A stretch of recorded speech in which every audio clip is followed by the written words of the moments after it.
Hello everybody, I hope you are fine. I'm NJ and I want to teach you everything I know about InDesign in this channel. This is the sixth part of the complete InDesign tutorial. If you haven't seen the previous episodes, I suggest you watch them first. If you subscribe to my channel and turn on the notification, YouTube will let you know whenever I upload a new video. This will motivate me to produce more educational videos for you. Let's get started.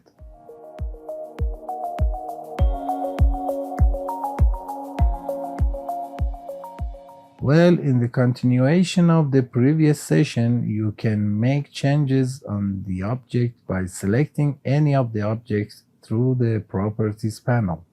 For example, I select this rectangle and now you can see that it shows its properties in the Properties panel. If I want to change the color of the rectangle, I double-click on Fill in the Appearance section and you can see a panel that opens showing different colors that are already saved. Its name is Swatches panel. Just choose the desired color and you will see that the object color will change. You can also access each of these sections, which I will give you a full explanation later. If I want a color outside of the swatches panel, I click on the color picker and choose the desired color. For example, this color, and now OK.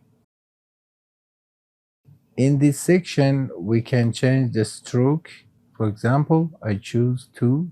In the corner section, we can determine what shape the corners of the rectangle should be, and from here, we can change the radius.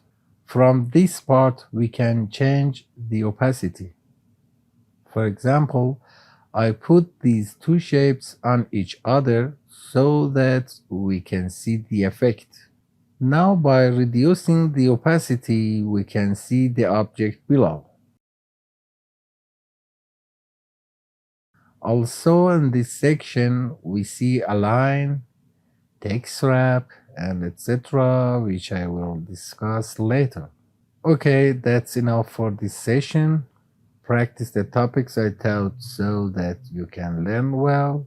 And open as always, if you have any questions, be sure to ask in the comments. I will answer them all. Don't forget to like the video and send it to your friends. Be creative and energetic.